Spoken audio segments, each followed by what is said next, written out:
Bismillahirrahmanirrahim. Iyyak na'budu wa iyyak nasta'in. Today we are going to discuss the MCQs of protein. Basically, these MCQs are little bit difficult. So, question number one is which of the following technique is commonly used to determine the three-dimensional structure of protein? Alpha gel electrophoresis, beta X-ray crystallography, C PCR and D spectrophotometry. तो इसका correct option जो है हमारे पास वो बन रहा है alpha gel electrophoresis. इसको रट्टा लगा लीजिए, ये क्वेश्चन आ सकता है। Question number two, which type of interaction is primarily responsible for the secondary structure of protein? Secondary structure of protein के लिए कौन सी बॉन्डिंग इंपॉर्टेंट है? तो वो हाइड्रोजन बॉन्डिंग होती है जो कि अल्फा हेलिक्स के अंदर प्रेजेंट होती है। आयनिक इंटरेक्शन, वेंडरवाल फोर्सेस और डाइसल्फाइड ब्रिजेस जो हैं ये टर्शरी स्ट्रक्चर में इंपॉर्टेंट होते हैं।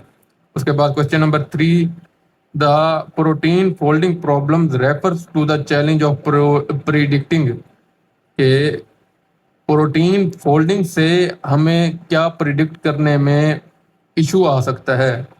तो ये इशू आएगा, देखते हैं। The amino acid sequence from DNA, ये नहीं बनता।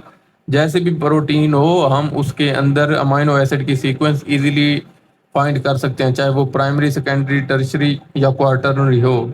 Beta the tertiary structure from primary structure, beta ही इसका करेक्ट ऑप्शन है। मुझे ये बताइए कि फोल्डिंग किस स्ट्रक्चर में होती है? फोल्डिंग होती है टर्शरी स्ट्रक्चर में, सेकेंडरी स्ट्रक्चर में कॉइलिंग होती है, प्राइमरी स्ट्रक्चर में सिर्फ sequence of amino acid linear chain में डिपेंड कर रही होती है। और जो हमारे पास क्वार्टरनरी स्ट्रक्चर होता है उसमें जो फोल्डेड प्रोटीन है यानी कि टर्शरी स्ट्रक्चर वाली प्रोटीन है वो आपस में मिलके क्वार्टरनरी स्ट्रक्चर बनाती हैं। इसलिए इसका जो है बीटा करेक्ट ऑप्शन बन रहा है। बाकी चार्ली और डेल्टा देखते हैं। The protein function from its structure, तो ये भी गलत हो गया। And delta the quaternary structure from its सब यूनिट्स, क्वार्टरनरी स्ट्रक्चर जो है वो ऑलरेडी फोल्डेड प्रोटीन्स के ऊपर डिपेंड कर रहा होता है, ना कि फोल्डिंग के ऊपर डिपेंड कर रहा होता है। इसलिए जो है हमारे पास बीटा इसका करेक्ट ऑप्शन है। क्वेश्चन नंबर 4 पढ़ते हैं। Which of the following is a cofactor that often associate with enzyme to aid in catalysis? तो इसका करेक्ट ऑप्शन जो है वो है हमारे पास चार्ली, जिंक आयन, जिसको हम एक्टिवेटर भी कहते हैं। अगर जो को फैक्टर है वो इनऑर्गेनिक आयन हो तो हम उसे एक्टिवेटर कहेंगे और वो जिंक आयन है। बाकी एटीपी, एनएडीएच और डीएनए ये हमारे पास को एंजाइम के तौर पर एक्ट नहीं कर रहे होते। क्वेश्चन नंबर 5 देखते हैं। Which enzyme is responsible for post translational modification of proteins by adding phosphate groups? बहुत ही इंपॉर्टेंट है। इसमें आपने फॉस्फेटेज और काइनेज, ये दो हैं, लाइगेज और प्रोटीएज तो इसमें बनते नहीं है। अल्फा और बीटा इसमें देखना है कि कौन सा बनता है। जो काइनेज का काम होता है ना वो इनऑर्गेनिक मॉलिक्यूल से उठा के फॉस्फेट दूसरे मॉलिक्यूल में ऐड करता है। फिर से याद रखिए, काइनेज का क्या काम है कि काइनेज फॉस्फेट ग्रुप को ऐड करता है और जो फॉस्फेटेज है वो फॉस्फेट ग्रुप को रिमूव करता है। तो इसका जो करेक्ट ऑप्शन है, फिर से क्वेश्चन पढ़िए, which enzyme is responsible for the post translational modification of proteins by adding phosphate groups? तो फॉस्फेट ग्रुप कौन ऐड करता है? फॉस्फेट ग्रुप काइनेज ऐड करता है। तो पोस्ट ट्रांसलेशनल मॉडिफिकेशन कौन सा करा रहा होगा? काइनेज। जबकि फॉस्फेटेज जो है वो फॉस्फेट ग्रुप को रिमूव करा रहा होता है, इसलिए फॉस्फेटेज नहीं बन सकता। इसका जो करेक्ट ऑप्शन है वो है alpha. Question number 6, in a globular protein where are the hydrophobic amino acid residues typically found? Hydrophobic क्या होता है? आप इसे फोबिया से याद रखना। फोबिया कहते हैं किसी चीज का डर होना। तो हाइड्रोफोबिक अमाइनो एसिड ऐसे अमाइनो एसिड्स जो कि वाटर से डरते हैं, तो वो कहाँ प्रेजेंट होंगे? वो कोर में प्रेजेंट होंगे। कोर के ऊपर जो है ना वो सारे हाइड्रोफिलिक अमाइनो एसिड्स प्रेजेंट होंगे। तो इसका जो करेक्ट ऑप्शन है वो है beta, in protein core. Question number 7, which of the following amino acids contain sulphur atom in its side chain? जो इसका करेक्ट ऑप्शन बन रहा है वो है beta, serine, lysine and glutamine के अंदर जो है सल्फर एटम प्रेजेंट नहीं होता, सिर्फ मैथियोनिन के अंदर प्रेजेंट होता है। उसके बाद आ जाते हैं क्वेश्चन नंबर 8 के ऊपर। The Anfinsen experiment demonstrate that protein function is independent of its structure. ये गलत है। जो एफिंसन ने एक्सपेरिमेंट किया था ना उसने बेसिकली टर्शरी स्ट्रक्चर के अंदर प्रोटीन की सीक्वेंस को जानने के लिए ये एक्सपेरिमेंट किया था।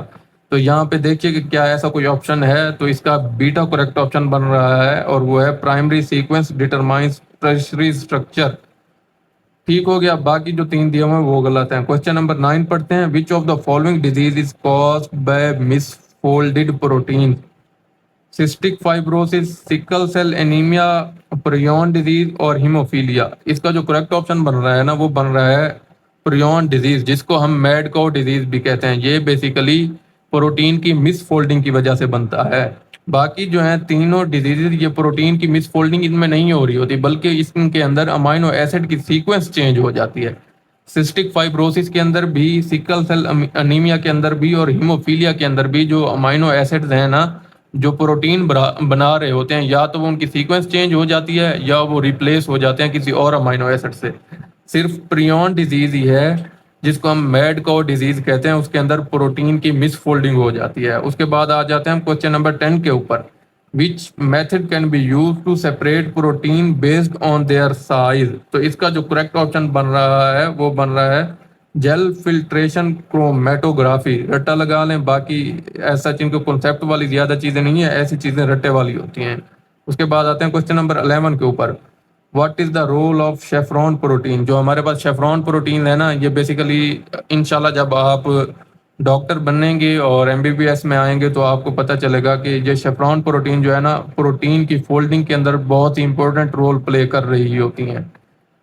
शेफ्रॉन प्रोटीन्स का फिर से बता रहा हूँ, जो काम है वो प्रोटीन की फोल्डिंग को इनिशिएट कराना होता है। तो इसका करेक्ट ऑप्शन बन रहा है beta to assist in protein folding. उसके बाद question number 12। Which amino acid can form disulphide bond contributing to protein stability? तो डाइसल्फाइड बॉन्ड जो है वो सिस्टीन अमाइनो एसिड बनाता है। प्रोलीन, ट्रिप्टोफान और टायरोसिन जो हैं ये डाइसल्फाइड बॉन्ड नहीं बनाते। उसके बाद question number 13। The Ramachandran plot is use to predict the secondary structure of protein.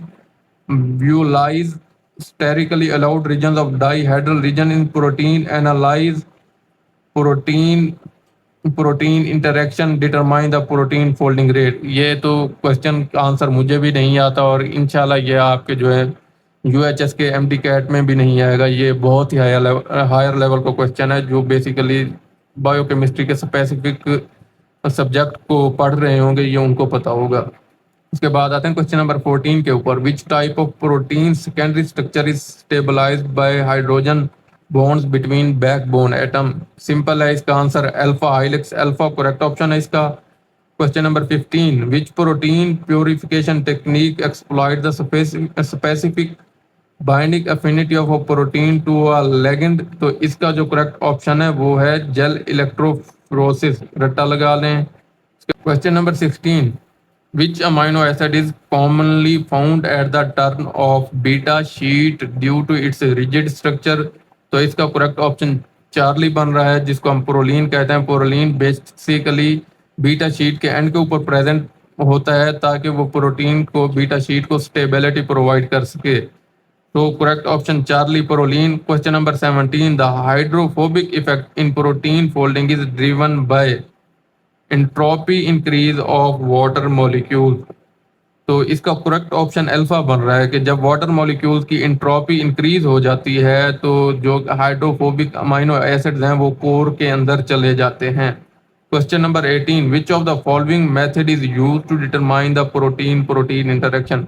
Protein protein interaction की जो मैं आपको एग्जांपल देता हूँ कि आपकी बॉडी के अंदर कोई इन्फेक्शन होती है। इन्फेक्शन क्या करा रहे होते हैं? जो फॉरेन पार्टिकल्स होते हैं, और फॉरेन पार्टिकल्स की बेस्ट एग्जांपल जो है एंटीजेंस है। एंटीजन प्रोटीन है और एंटीबॉडी भी प्रोटीन है।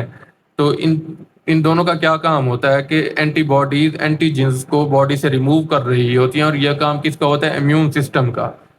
तो इसका जो करेक्ट ऑप्शन भी, अब इससे आपको हिंट मिल गया होगा कि ये बेसिकली इम्यून प्रिसिपिटेशन को चेक करने के लिए काम हो रहा होता है। तो which of the following method is use to determine the protein protein interaction? तो बीटा इसका करेक्ट ऑप्शन है, को इम्यूनो प्रेसिपिटेशन। क्वेश्चन नंबर 19 पे आते हैं। Which of the following enzyme catalyzes the hydrolysis of peptide bonds in protein? Hydrolysis का मतलब है कि प्रोटीन को ब्रेक डाउन कराना और उसमें से एक वाटर मॉलिक्यूल को रिमूव कराना। तो जो हाइड्रोलाइसिस करा रहा है या प्रोटीन की ब्रेक डाउन करा रहा है वो कौन सा एंजाइम है? जो काइनेज है, काइनेज का मैं पहले ही आपको बता चुका हूँ कि काइनेज जो है वो फॉस्फेट ग्रुप को ऐड करते हैं मॉलिक्यूल में। लाइगेज का काम बेसिकली ब्रेक डाउन कराना होता है, लेकिन लाइगेज जो है वो प्रोटीन की ब्रेक डाउन नहीं करा रहा होता। प्रोटीएज जो है वो प्रोटीन की ब्रेकडाउन करा रहा होता है। तो इसका करेक्ट ऑप्शन जो है हमारे पास चार्ली बन रहा है। क्वेश्चन नंबर 20 के ऊपर आते हैं। Which method can be use to analyse the overall tertiary and quaternary structure of proteins in solution? तो सोल्यूशन के अंदर हम क्वार्टरनरी और टर्शियरी स्ट्रक्चर जिस मेथड से मालूम करते हैं उसको हम कहते हैं एनएमआर स्पेक्ट्रोस्कोपी। अल्फा इसका करेक्ट ऑप्शन है। सॉदर्न बोल्डिंग, नॉर्दर्न बोल्डिंग और पीसीआर, इनका जो काम है ना वो डीएनए के स्ट्रक्चर के साथ होता है। सॉदर्न बोल्डिंग, नॉर्दर्न बोल्डिंग और पीएसआर, ये तीनों के तीनों इनका जो काम है वो डीएनए के साथ है, प्रोटीन के साथ नहीं है। सिर्फ स्पेक्ट्रोस्कोपी, एनएमआर स्पेक्ट्रोस्कोपी जो है इन ऑप्शन में है, जो कि प्रोटीन की टर्शियरी और क्वार्टरनरी स्ट्रक्चर को मालूम करने के लिए यूज्ड होती है। Thank you.